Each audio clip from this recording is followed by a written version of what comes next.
क्या प्रधानमंत्री नरेंद्र मोदी ने सत्ता को इस कदर केंद्रीकृत कर दिया है कि केंद्र सरकार ही नहीं, कई राज्यों में भी पीएमओ की अनुमति के बिना पत्ता भी नहीं हिलता। आखिर अपने सहयोगी मंत्रियों और प्रधानमंत्री कार्यालय के अधिकारियों की कितनी सुनते हैं मोदी? एक मजबूत प्रधानमंत्री होने के बावजूद मोदी ने भूमि अधिग्रहण कानून और किसान बिल वापस लेकर क्या लचीलापन दिखाया है? अपनी गलती स्वीकार की है या कमजोरी जाहिर की?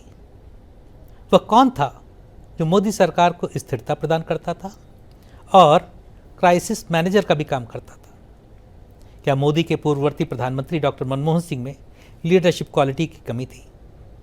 देश को आर्थिक उदारीकरण की राह पर ले जाने वाले डॉक्टर मनमोहन सिंह क्या फैसले नहीं ले पाते थे?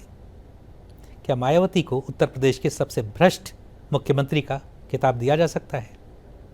उसके विपरीत क्या कल्याण सिंह उत्तर प्रदेश के सबसे विकासोन्मुख और दृढ़ निश्चय वाले मुख्यमंत्री थे? यदि आप इन सभी प्रश्नों के उत्तर जानना चाहते हैं तो यूपी काडर के आईएएस अधिकारी रहे अनिल स्वरूप की किताब माई एनकाउंटर्स विद पॉलिटिशियंस ज़रूर पढ़ें। प्रदेश सरकार से लेकर केंद्र सरकार में कई महत्वपूर्ण पदों पर काम करने वाले अनिल स्वरूप ने बहुत से मुख्यमंत्री, मंत्री और प्रधानमंत्री की कार्यशैली को बहुत करीब से देखा और समझा है। इस किताब में उन्होंने कई राज खोले हैं।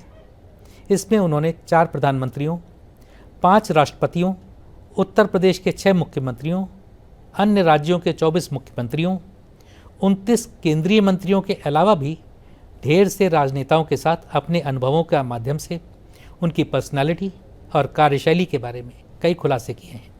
आइए आज अनिल स्वरूप से उनकी किताब और उसके माध्यम से उन राजनेताओं के बारे में कुछ और बातें करते हैं। यह किताब 21 जनवरी को रिलीज होगी। स्वागत है आपका अनिल स्वरूप जी। नमस्कार। ब्यूरोक्रेट्स अपनी डिप्लोमेसी और चुप्पी के लिए जाने जाते हैं।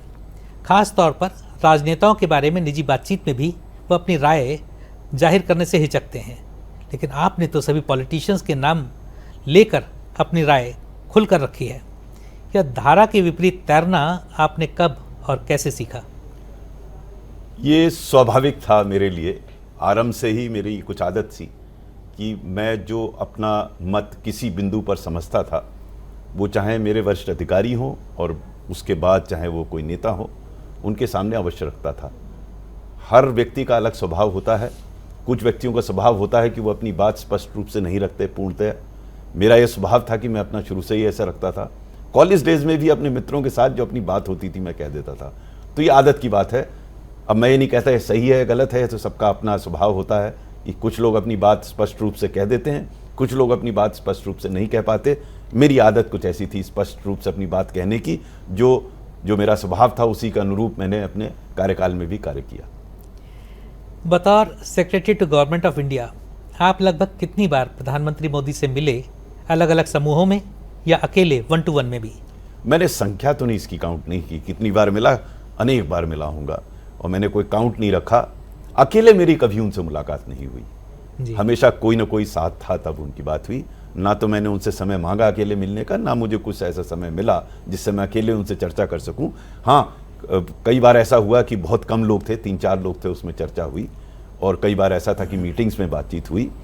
और एक बार तो ऐसा हुआ कि एक आयोजन, जब वो मुख्यमंत्री थे गुजरात के, जब पहली बार मेरी उनसे भेंट हुई, उस समय मुख्यमंत्री थे गुजरात के और मैं चेयरमैन अपीडा था और मैं वहाँ एक MOU साइन करने गया था, तो उनकी उपस्थिति में MOU साइन हुआ।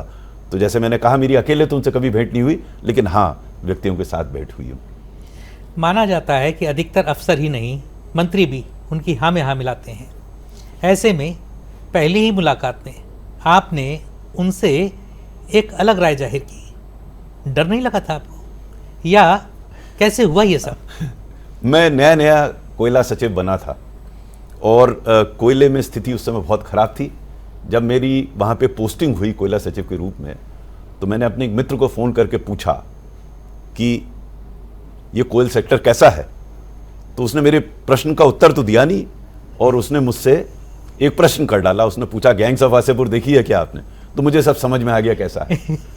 5-6 दिन में ही कार्यभार ग्रहण करने के बाद प्रधानमंत्री स्तर पर बैठक हुई, क्योंकि बड़ी क्राइसिस थी। तो बैठक हुई और बैठक में मुझसे पूर्व जो पावर सेक्रेटरी थे, ऊर्जा का क्षेत्र जो देखते थे, उन्होंने एक प्रस्तुतिकरण किया और उस प्रस्तुतिकरण में उन्होंने लगभग 6 या 7 स्लाइड्स प्रस्तुत की, पावर पॉइंट प्रेजेंटेशन था। और उन 5-6 स्लाइड्स में उन्होंने इस बात को दर्शाया कि ऊर्जा क्षेत्र की जो समस्याएं हैं उसका मुख्य कारण कोल है। जब वो प्रस्तुतिकरण समाप्त हो गया तो प्रधानमंत्री जी, जिनसे मेरा तभी परिचय हुआ था, वो मेरी तरफ घूमे और उन्होंने कहा, अनिल जी आपने सुना, ऊर्जा की समस्याएं कोल की वजह से हैं, आप कोल के सेक्टर को ठीक कर दीजिए, देश की आर्थिक स्थिति सुधर जाएगी। मुझे अच्छी तरह याद है वो शब्द। तो मैंने उनको जवाब में कहा, मैंने कहा साहब मैं आपसे सहमत हूं कि ऊर्जा का एक प्रमुख कारण कोयला है, लेकिन यह कहना उचित नहीं है कि सिर्फ कोयला जो है कारण है ऊर्जा का। हमें इसे कॉम्प्रिहेंसिवली देखना पड़ेगा, क्योंकि जैसे आप अवगत हैं ऊर्जा क्षेत्र की कई अन्य समस्याएं भी हैं कोयले के अतिरिक्त। अब ये मेरा थोड़ी मत भिन्नता थी जो वो कह रहे हैं, उनसे पूर्णतः भिन्न तो नहीं था, लेकिन मत भिन्नता थी। उन्होंने तुरंत इस बात को आंका और मुझसे कहा, अनिल जी आप सही कह रहे हैं। और वो घूमे श्री पीयूष गोयल की तरफ, जो कि ऊर्जा के भी देखते थे, कोयला मंत्री भी थे, उनसे कहा, अनिल जी सही कह रहे हैं, इस क्षेत्र को, ऊर्जा क्षेत्र को भाई कॉम्प्रिहेंसिवली देखना पड़ेगा। तो ये मेरी पहली उनसे चर्चा थी, जिसमें मैंने जो ठीक समझा, जैसा मेरी आदत थी, वो मैंने उनको प्रस्तुत किया। और ये उनका बड़प्पन था या जो भी था, उन्होंने मेरी बात से सहमति जाहिर की और संबंधित मंत्री को बताया कि भाई इसको कॉम्प्रिहेंसिवली देखना पड़ेगा। तो किसी ने आपसे कहा नहीं कि ये आपने क्या किया? उस समय तो किसी ने कुछ नहीं कहा, कुछ लोग अचंभित लगे मुझे, लेकिन किसी ने मुझसे कहा नहीं। मुझे एक और वाकया याद है, जब मैं शिक्षा सचिव था, वो मेरा अंतिम मीटिंग थी मोदी जी से, और मैंने अपनी पुस्तक में भी यही लिखा है कि पहली मीटिंग में भी मेरे उनसे मत भिन्नता थी और अंतिम मीटिंग में भी मत भिन्नता थी। हुआ ये कि मेरे पास एक फोन आया प्रमुख सचिव प्रधानमंत्री का। उन्होंने कहा कि अनिल तुम आज शाम को आके जरा प्रधानमंत्री जी को इंश्योरेंस के बारे में ब्रीफ कर दो, हेल्थ इंश्योरेंस। तो मैं थोड़ा आश्चर्यचकित हुआ, क्योंकि मैं तो शिक्षा सचिव था। तो मैंने कहा साहब इंश्योरेंस का मुझसे क्या मतलब? बोले हम लोग प्रयासरत हैं पिछले कई वर्षों से, उनको समझाने की कोशिश कर रहे हैं कि इंश्योरेंस के माध्यम से कैसे स्वास्थ्य यानी कि हेल्थ रिलेटेड इश्यूज को एड्रेस किया जा सकता है, और किन्हीं कारणों से प्रधानमंत्री थोड़ा इससे असहमत नजर आते हैं और कभी कभी नाराज भी हो जाते हैं। तो मैंने कहा साहब मेरा लोकल स्टैंड आई क्या है, मैं किस पोजीशन में जाके वहां पे अपनी बात कहूंगा। तो उन्होंने कहा ऐसा करते हैं कि आज स्वास्थ्य का रिव्यू है, उसमें शिक्षा का भी रिव्यू रख देते हैं, और तुम रहना मीटिंग में, अगर प्रधानमंत्री जी तुमसे पूछते हैं तो तुम बता देना। तो मैंने कहा ठीक है। शाम को मीटिंग हुई, स्वास्थ्य सचिव ने अपना प्रस्तुतिकरण किया और उन्होंने इंश्योरेंस के बारे में बताया। प्रधानमंत्री जी हल्के से नाराज दिखे और उन्होंने इस प्रकार से कहा कि आप ये बार बार इंश्योरेंस की बात क्यों करते हैं। और फिर वो मेरी तरफ घूमे और उन्होंने मुझसे पूछा, अनिल जी आपकी क्या राय है? मेरी वही राय थी जो स्वास्थ्य सचिव ने कहा था, और प्रधानमंत्री की राय से भिन्न थी, यानी कि मैं इंश्योरेंस के फेवर में था। फिर मैं 15 मिनट करीब बोला और एक टक वो मुझे सुनते रहे। लोग सामान्य रूप से लोग उनका भाषण सुनते हैं, बड़ा अच्छा बोलते हैं, लेकिन वो बड़ा साइलेंट ऑब्जर्वर है। एक शब्द मुझे बिल्कुल इंटरप्ट नहीं किया, पूरा सुना 15 मिनट बाद। और उसके बाद उन्होंने मुझसे कहा कि आप सही कह रहे हैं। उस दिन आयुष्मान भारत जो है वो इट वॉज बॉर्न। जब मैं कमरे से बाहर निकल रहा था, तब एक संयुक्त सचिव प्रधानमंत्री कार्यालय में मुझसे कहा, उन्होंने कहा कि सर आपको तो पता था कि प्रधानमंत्री नाराज हो जाते हैं इंश्योरेंस के बारे में, आपने फिर भी अपनी राय दे दी। मैंने कहा देखो यार, ना मुझे उनसे अभी कुछ लेना है, न रिटायरमेंट के बाद कुछ लेना है। जो मैंने उचित समझा वो कह दिया, बाकी निर्णय तो उनको लेना है, अगर वो असहमत होंगे तो असहमत होंगे।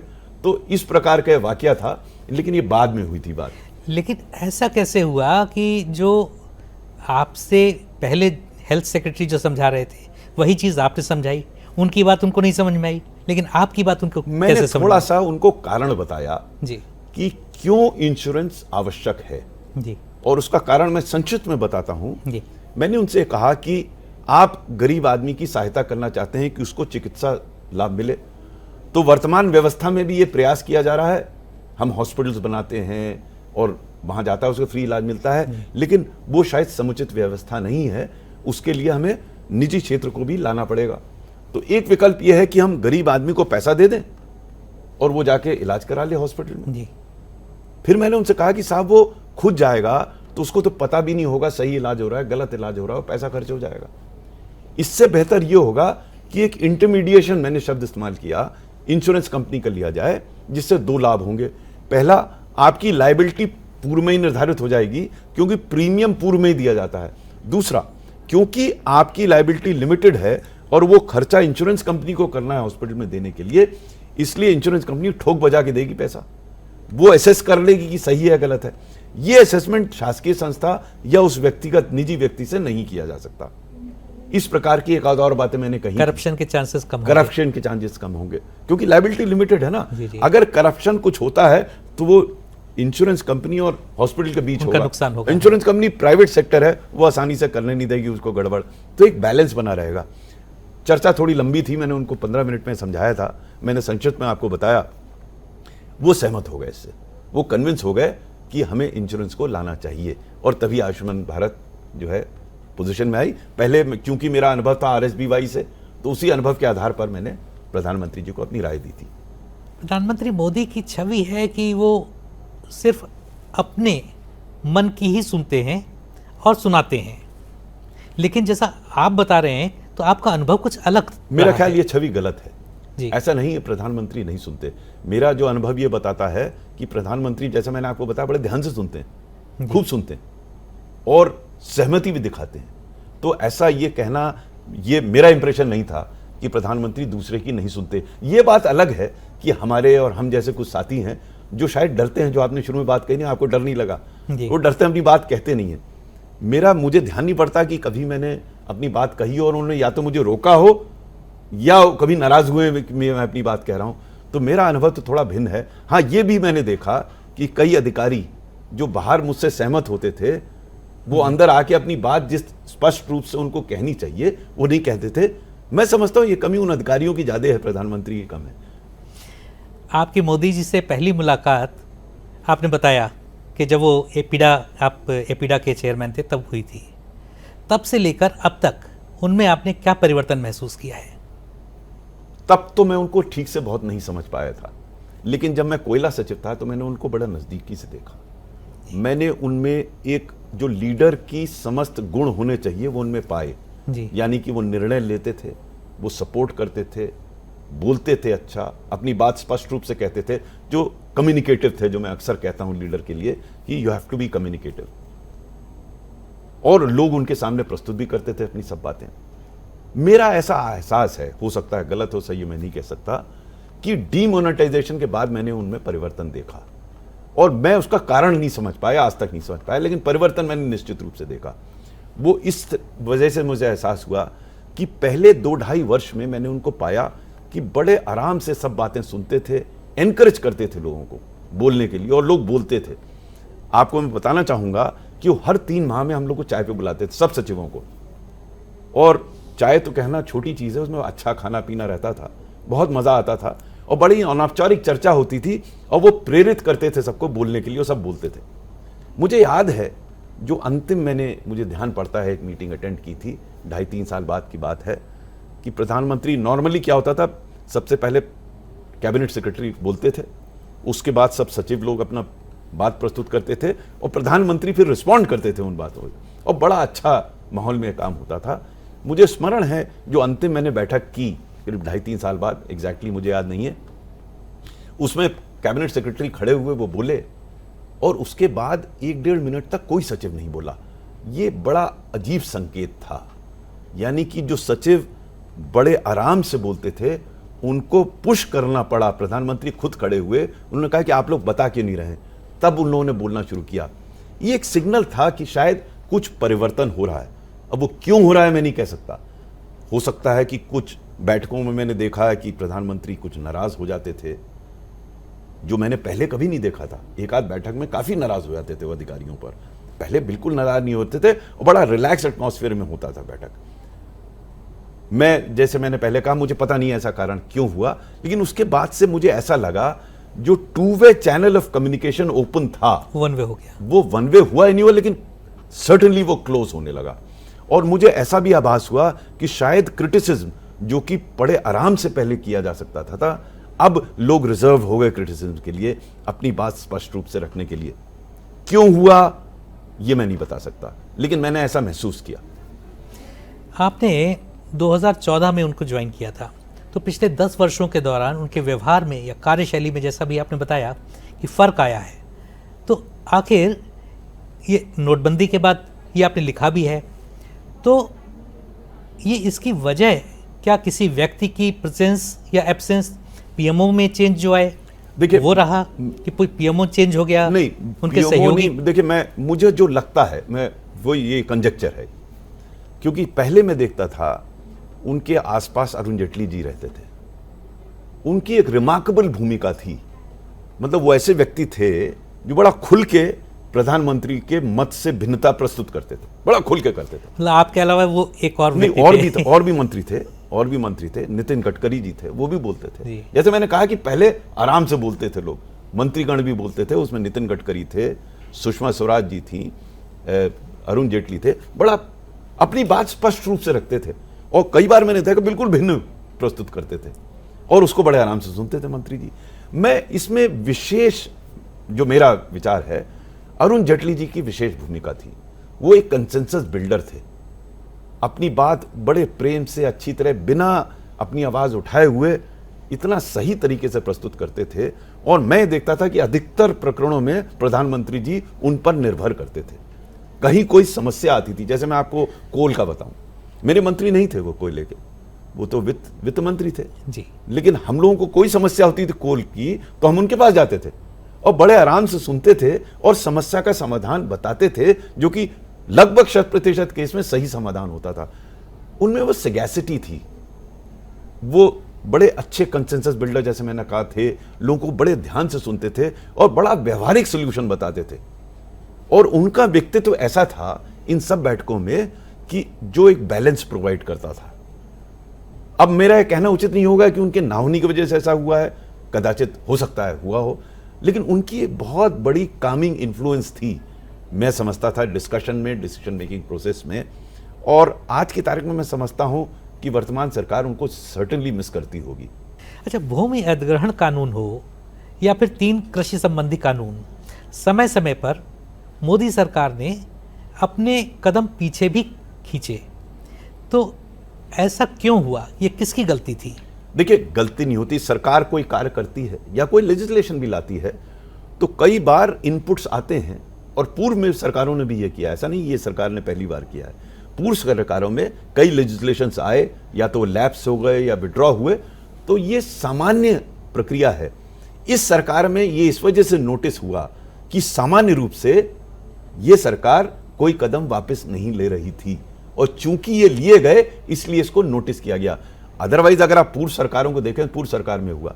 जहां तक आपने फार्म्स लेजिस्लेशन की बात कही, अब ये मेरा व्यक्तिगत अनुभव है, इसके बारे में मैंने विस्तार से पुस्तक में तो नहीं लिखा है, लेकिन अन्यथा लिखा है कि मेरे विचार से ये अच्छे लेजिस्लेशन से, परफेक्ट तो मैं नहीं कह सकता, हर लेजिस्लेशन में थोड़ी बहुत कमी होती है, इसमें भी हो सकता हो, लेकिन ये किसान के हित में थे मेरे विचार से। अब ये मैं विचार बता रहा हूं, त्रुटि ये हुई कि जिस प्रकार से इस बिल्स को प्रस्तुत किया जाना चाहिए था, शायद वो नहीं है, उसकी पोजीशन ठीक नहीं हुई। यानी कि जो इसके स्टेक होल्डर्स थे, उनसे जिस एक्सटेंट तक, जिस प्रकार से चर्चा होनी चाहिए, और यही मुझे स्मरण आता है अरुण जेटली जी का। काश अरुण जेटली जी रहे होते तो इन बिल्स को वापस नहीं लेना पड़ता, क्योंकि वो बताते कि भाई इस बिल के कार्य करने के लिए या उसको सफलता से जारी करने के लिए हमें स्टेक होल्डर से चर्चा करनी चाहिए। मैं आपको इसलिए कह रहा हूं इस चीज को, क्योंकि जब कोयला में भी हमारा एक बिल इंट्रोड्यूस हुआ था कोल ब्लॉक्स के लिए, पहले अध्यादेश लाए तो इंट्रोड्यूस हुआ, उस समय तो बीजेपी की मेजॉरिटी नहीं थी राज्यसभा में नहीं थी, और ये पूरा श्रेय अरुण जेटली जी को जाता है कि उन्होंने विपक्ष के नेताओं से, विपक्ष के मंत्रियों से, विपक्ष के मुख्यमंत्रियों से कुछ के मेरे सामने चर्चा की और उनको समझाने का प्रयास किया कि कैसे लिब बिल उनके लिए लाभकारी हैं। यही होता है कॉन्वर्सेशंस का, और वो ही इतना बढ़िया कॉन्वर्सेशन करते थे। मुझे उनका कॉन्वर्सेशन याद है नवीन पटनायक जी से, मैं भी उपस्थित था। वो आराम से कन्विंस करते थे लोगों को कि कैसे जो वो कह रहे हैं वो उनके लिए भी लाभकारी है। शायद यही प्रक्रिया ये फार्म्स लेजिस्लेशन में अपनाई जानी चाहिए थी, और मेरा विचार यह है कि अरुण जेटली जी होते तो ये बिल्स वापस नहीं लेने में पड़ते। कुछ ऐसा हुआ कि टेक इट और लीव इट, इसमें कोई बीच के रास्ते निकालने की बात ही नहीं हुई।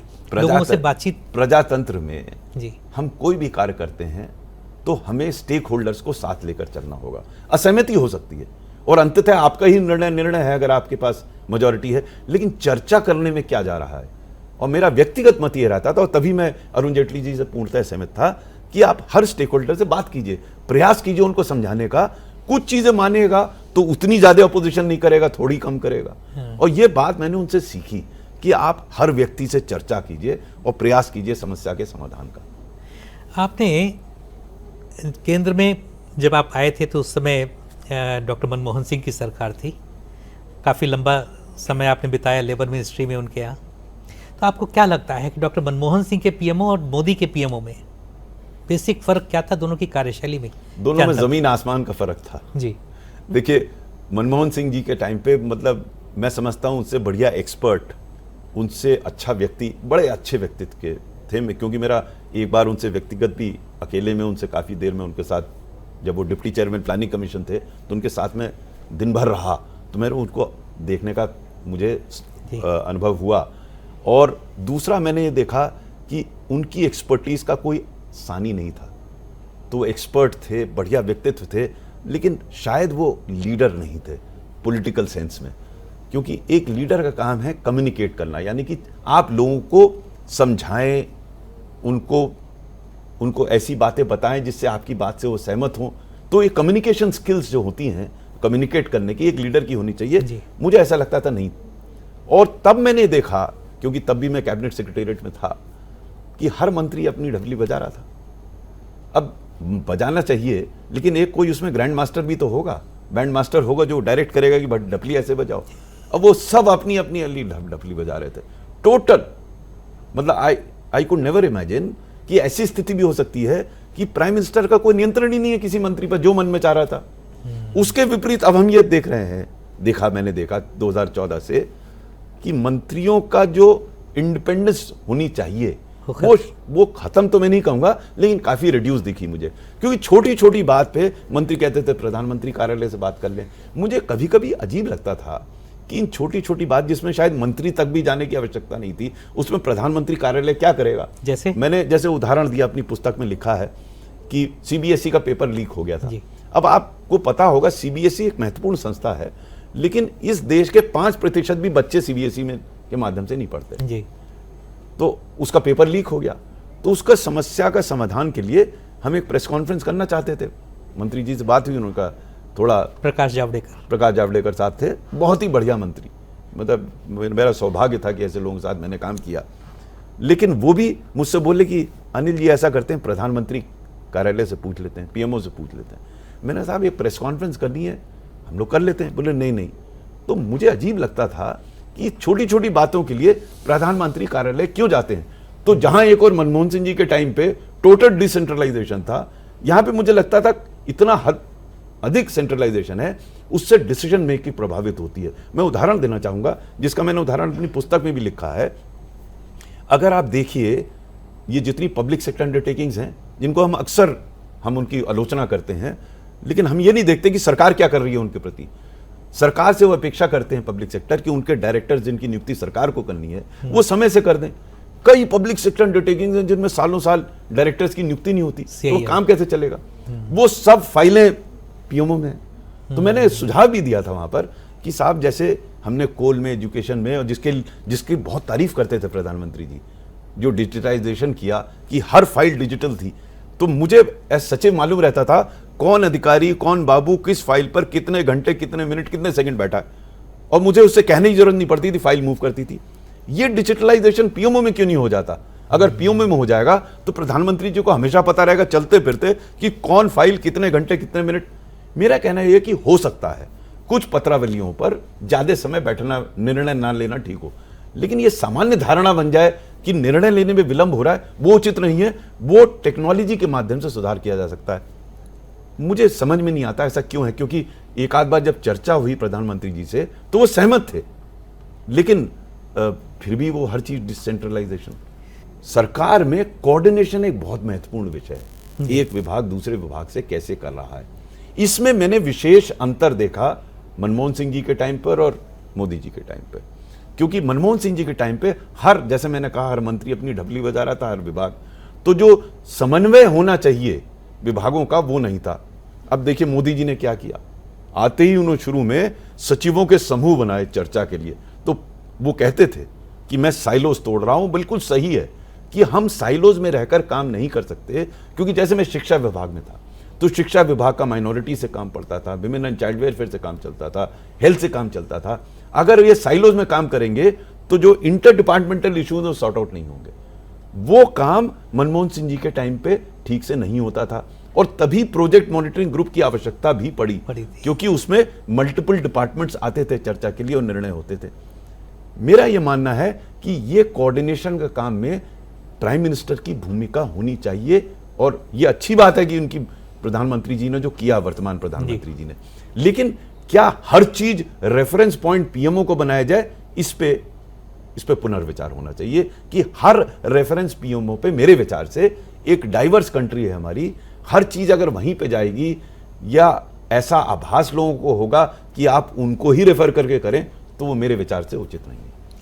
आपने ये सारे प्रधानमंत्रियों को इतने करीब से देखा है, आप मोदी जी की 2 खूबियां और 2 कमियां, इसी तरीके से मनमोहन सिंह की 2 खूबियां और 2 देखिए, मैंने इस प्रकार से कभी दोनों प्रधानमंत्रियों को नहीं देखा कि मैं उनकी कमी ढूंढूं, और नहीं, फिर भी जो दिखता है, मैंने जो देखा, जो मोदी जी को मैंने पाया, बड़े डिसाइसिव थे, यानी निर्णय लेने में उनका सानी नहीं है। उनके सामने इशू आए, वो एनालाइज करते थे और निर्णय लेते थे। दूसरा जो मैंने उनकी सबसे बड़ी खूबी दे दी, he is a great communicator. मतलब अपनी बात को जिस प्रकार से वो प्रस्तुत करके लोगों को प्रभावित कर सकते थे, चाहे वो अधिकारी हो अन्य व्यक्ति हो, उनका सानी। तो ये 2 प्राइमरी चीज थी। जहां तक मैं ये समझता हूं कि कभी कभी मुझे महसूस होता है कि वो शायद चाहते हैं डिसेंट्रलाइजेशन, मुझे समझ में नहीं आता क्यों नहीं होता, क्यों नहीं उतना अधिकार वो मंत्रियों को दिया जा सके, विभागों को दिया जा सके कि वो अननेसेसरली रेफरेंस पीएमओ को करें। शायद ये बात उन तक पहुंची या नहीं पहुंची, मुझे नहीं पता, पहुंचेगी तो अवश्य करेंगे। दूसरा जो मुझे नहीं समझ में आता था कि वो टेक्नोलॉजी को इतना अप्रिशिएट करते थे, जो मैं करता था उसको भी बहुत अप्रिशिएट करते थे, तो पीएमओ में क्यों नहीं टेक्नोलॉजी लाते, मेरे अभी तक नहीं समझ में आया। फॉर एग्जाम्पल, अगर हम डिजिटल फाइल्स की बात करें जो कि गवर्नेंस के लिए बहुत महत्वपूर्ण है, जरूरी है, वो स्वयं कहते थे, तो पीएमओ में फाइल्स क्यों नहीं डिजिटल हो रही हैं? मैं समझता हूं कि हो सकता है कुछ नेशनल सिक्योरिटी की फाइल हो, आप मत कीजिए, लेकिन सामान्य रूप से आज की तारीख में अगर पीएमओ ये इंसिस्ट करे कि हमारे पास सिर्फ डिजिटल फाइल आएगी, तो उसके इतने लाभ होंगे, क्योंकि प्रधानमंत्री जी को फिर कहीं किसी को मॉनिटर करने की जरूरत नहीं पड़ेगी, उनको स्वयं पता रहेगा कि कौन फाइल कहां कितने दिन लंबित है। सबसे बड़ी क्रिटिसिज्म किसी भी सरकार का पूर्व में होता था कि निर्णय लेने में विलंब होता है, यह आराम से देखा जा सकता है, और एक बार लोगों को मालूम पड़ जाएगा कि प्रधानमंत्री जी सिर्फ महीने में 2 बार या 1 महीने में 1 बार या 2 महीने 1 बार नहीं रिव्यू करते, उनको पता रहता है कि कौन किस फाइल पे बैठा है, फाइलें अपने आप चलने लगेंगी। तो ये 2 बातें हुई। जहां तक मनमोहन सिंह जी का सवाल है, मैं समझता हूं जो एक्सपर्टीज मनमोहन सिंह जी के पास थी और जो उनका व्यक्तित्व था as a person, such a humble person despite being what he is, these are 2 remarkable qualities of an individual. He was a remarkable person. जो नहीं था, मैं समझता हूं वो he was not cut out to become a leader. He is a fantastic individual but not cut out to become a leader, क्योंकि leadership के लिए आपको इंस्पायर करना पड़ेगा लोगों को, एंड इंस्पायर करने के लिए आपको कम्युनिकेटिव होना पड़ेगा। तो ये दूसरी बात जो मैंने देखी मनमोहन सिंह जी में, वो कम्युनिकेटिव नहीं थे। Oratory is different from communication. Oratory तो आप भाषण दे रहे हैं खड़े होकर कहीं ऊपर, कम्युनिकेशन एक मीटिंग में भी आप किसी से चर्चा कर रहे हैं, ओरेटरी की जरूरत नहीं है, लेकिन आप कैसे इंस्पायर कर रहे हैं लोगों को, इंस्पायर करने के लिए आपको कम्युनिकेटिव होना पड़ेगा। I am not very sure whether Manmohan Singh had those qualities. आपने जब कोयला मंत्रालय में अपना चार्ज लिया, तो जैसा आपने बताया कि लोगों ने कहा गैंग्स ऑफ वासेपुर, बड़ा अजीब सा माहौल था, बड़ा गमगीन माहौल था, एक स्कैम के चार्जेस उस समय होके ख़त्म हुए थे, सुप्रीम कोर्ट ने इंटरवीन किया था, और उसके बाद धीरे धीरे आपने कोल ब्लॉक ऑक्शनिंग की, और उसकी सारे लोगों ने बहुत तारीफ़ की, जिस तरीके से आपने तकनीक का इस्तेमाल किया, खुद प्रधानमंत्री ने बहुत बार उसकी तारीफ़ की। लेकिन कोयला मंत्रालय में जो स्टेक होल्डर्स हैं, उसमें एक घराना जो है उस एक उद्योग घराना उसकी काफ़ी दखल है कोयला मंत्रालय में, और इस सरकार में भी कहा जाता है कि वो अडानी ग्रुप जो है उसका कोयला ही नहीं और दूसरे मिनिस्ट्रीज़ में भी काफ़ी दखल है, सरकार पे काफ़ी प्रभाव है। तो क्या कोई ऐसा इंस्टेंस आया जब अडानी समूह का या अडानी समूह से रिलेटेड किसी चीज़ का आपके सामने कोई प्रकरण आया और आपने उसको कैसे डील किया? देखिए, किसी समूह की चर्चा करना मेरे विचार से उचित नहीं है जी। और किसी का नाम भी मैं लेना उचित नहीं समझता। मैंने अपनी पुस्तक में भी किसी का नाम नहीं लिया है जी। हाँ, एक प्रकरण ऐसा जरूर मैंने दर्शाया है जहां पर मैं समझता हूं मेरे पिछले 20 वर्षों के मेरे अपने कार्यकाल में पहले 10-15 वर्ष में तो लोग मुझसे कभी कभी गलत काम कह देते थे। उसके बाद 20 वर्षों में मुझे ध्यान नहीं पड़ता कि किसी व्यक्ति ने या किसी संस्था ने मुझे कोई गलत काम कहा हो। जी। या तो मेरी रेपुटेशन ऐसी थी, कोई नहीं कहता था मुझसे, तो मुझे ऐसा कोई समस्या नहीं आती थी। देखिए, कोयला मंत्रालय में भी मेरे ख्याल या तो रेपुटेशन रही होगी, किसी व्यक्ति ने या किसी संस्था ने मुझसे कभी कोई गलत काम नहीं कहा, किसी ने नहीं कहा। हाँ, एक संस्था ऐसी थी जो आए मेरे पास, उन्होंने मुझसे प्रयास किया काम कराने का, मैंने उनको मना कर दिया क्योंकि मेरे लिए संभव ही नहीं था काम करने का। मुझे आश्चर्य जरूर हुआ कि सामान्य रूप से बड़े बड़े दिग्गज लोग थे, कोई मुझसे गलत काम कहने नहीं आया, ये व्यक्ति कैसे आ गया? तो कहीं ना कहीं इसका कुछ होगा, तभी कह रहा है मुझसे। मैंने मुस्कुराते हुए मना कर दिया कि मैं काम नहीं करूंगा। आगे भी मुझसे कहा गया इस बारे में, तो मैंने उसको स्पष्ट रूप से मना कर दिया। अपनी बात, जैसा मेरा पूर्व में मेरी तरीका था, मुझसे कहा गया, मैंने लिख के पूरा प्रकरण संबंधित स्तर पर भेज दिया गया और कोई मुझे लिखित, क्योंकि आदेश प्राप्त नहीं हुआ तो मैंने उस पर कोई कार्रवाई नहीं की। शायद अगर लिखित आदेश भी प्राप्त होता और वो गलत होता, नियम के विरुद्ध होता, तो मैं नहीं करता। मैं ये कहना चाहूँगा, मुझे कोई लिखित आदेश प्राप्त नहीं हुआ, मुझसे सिर्फ कहा गया, मैंने मना कर दिया। आप उत्तर प्रदेश कैडर के ऑफिसर हैं, 38 साल आपने सेवा में रहे, बहुत से मुख्यमंत्रियों के साथ आपने काम किया, तो आपको क्या लगता है कि जितने मुख्यमंत्रियों के साथ आपने काम किया उसमें आपका सबसे खराब अनुभव किसके साथ था और क्यों? देखिए, मैंने डायरेक्टली से 2 मुख्यमंत्रियों के साथ काम किया जी। बाकी साथ जैसे मुलायम सिंह जी थे, उनसे मेरी चर्चा हुई, लेकिन मैंने उनके साथ काम नहीं किया। और चूंकि मैंने सर्वप्रथम कल्याण सिंह जी के साथ काम किया था और मेरा अनुभव बहुत ही अच्छा था, मैं सोच ही नहीं सकता था कि नेता भी इतना ईमानदार हो सकता है, इतना कर्मठ हो सकता है, इतना इफेक्टिव हो सकता है। तो मैंने वो अनुभव के साथ फिर जब मैंने मायावती जी के साथ काम किया, तब मुझे थोड़ा आश्चर्य हुआ। मैंने देखा कि एक तरफ ऑनेस्टी का पैरागॉन कल्याण सिंह जी और दूसरी तरफ मैंने स्वयं तो नहीं देखा मायावती जी को कुछ गलत काम करते हुए, लेकिन कई प्रकरण ऐसे आए जिससे मुझे ऐसा आभास मिला कि सब कुछ ठीक नहीं है। तो मैं इन्हीं 2 मुख्यमंत्रियों को कंपेयर कर सकता हूं, बाकी हिर से क्योंकि लोग क्या कह रहे हैं इनके बारे में, क्या कह रहे हैं, इन दोनों को मैंने देखा। कल्याण सिंह जी का तो मुझे कई वाकये याद हैं कि अगर उनको थोड़ा आभास भी हो जाए कि इसमें थोड़ा कुछ गड़बड़ हो रहा है, थोड़ा भी आभास हो जाए तो तुरंत मना कर देते थे। मुझे स्मरण है कि एक बार मैं उनके साथ सुबह जा रहा था, मैं डायरेक्टर इन्फॉर्मेशन था, मैं जा रहा था उनके साथ, तो मुझे खबर मिली थी कि उनके साहबजादे ने सीडीओ की गाड़ी, यानी अलीगढ़ के सीडीओ की गाड़ी अपने निजी कार्य से बुला ली थी जी। तो मुझे खबर मिली तो मैंने उचित समझा कि मुख्यमंत्री जी को बताऊं। चलते समय मैंने उनको बताया तो उन्होंने तुरंत काफिले को वापस किया। उस समय मोबाइल फ़ोन होते नहीं थे। वापस आए घर पे, मैं बाहर बैठा था, अंदर वो किसी को डांट रहे थे, क्या हुआ मुझे पता नहीं। शाम तक मुझे बताया गाड़ी वापस आ गई। ऐसे कई वाकये थे। डॉक्टर्स के ट्रांसफर का एक रैकेट होता था यूपी में, उन्होंने लग के उसको ठीक किया, सिस्टम बनाया, सिस्टम वाले आदमी थे। तो इस अनुभव के बाद जब मैं मायावती जी के साथ आया तो वहां कुछ ऐसे अनुभव हुए जो मुझे चिंतित जिन्होंने किया।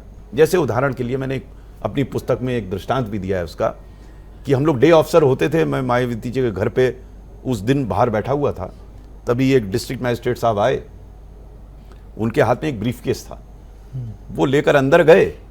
और चूंकि मैं उनसे परिचित था, वो मुझसे 1 साल जूनियर थे, तो हेलो हाई हुई, फिर वो अंदर गए। जब लौट के आए तो ब्रीफकेस उनके हाथ में नहीं था। तो मैंने उनसे कहा कि भाई देखिए, आप शायद अपना ब्रीफकेस अंदर छोड़ आए हैं। बोले नहीं नहीं, उसमें कुछ फाइलें थी। तो जब उन्होंने ये बात कही और उनकी भाव भंगिमा, जो उनका चेहरा था, उससे मुझे लगा कुछ गड़बड़ है। तो मैं समझ गया क्या था उसमें। मैंने उनसे कहा कि भाई फाइल वाइल डिस्ट्रिक्ट मजिस्ट्रेट तो कोई लाता नहीं है दिखाने के लिए, आप क्या ले आए फाइल में। तो फिर वो थोड़ा सा ऐसा मुस्कुराए कि मैं समझ गया क्या हुआ। तो मैंने उनको अच्छी सुनाई। इसी तरह कई वाक्य थे। एक और वाक्य मैंने दिया है अपने पुस्तक में कि सुबह सुबह अगेन मैं ड्यूटी पर था, मुझे मायावती जी ने बुलाया अंदर, एक पत्रावली कोई पढ़ रही थी वो, तो उन्होंने मुझसे पूछा बता क्या है, ये हो सकता है नहीं हो सकता, तो मैंने पढ़ा उसको। तो मेरे विचार से जो बात वो चाह रही थी वो नहीं हो सकती थी, क्योंकि नियम के विरुद्ध थी। तो मैं वापस आके बहुत अच्छा ठीक है, मैं वापस आके बैठ गया। थोड़ी देर बाद मुझसे 2 वर्ष वरिष्ठ एक अधिकारी थे, वो भी विशेष सचिव थे, वो गए अंदर, और मालूम नहीं उनके बीच क्या बात हुई, बाहर निकल के आई उनके साथ, कहती तुम तो कह रहे थे नहीं हो सकता, ये तो कह रहे हो सकता है। तब मुझे समझ में आया कि सब कुछ ठीक नहीं है। इस तरीके कई प्रकरण मेरे सामने से गुजरे, तो मैं थोड़ा, क्योंकि मैं कंपेयर कर रहा था कल्याण सिंह जी से, हो सकता है और मुख्यमंत्री ऐसे रहे हो ना रहे हो, मैं उनके बारे में टिप्पणी नहीं कर सकता, मैं उन किसी के बारे में टिप्पणी नहीं कर सकता जब तक मुझे व्यक्तिगत जानकारी ना हो।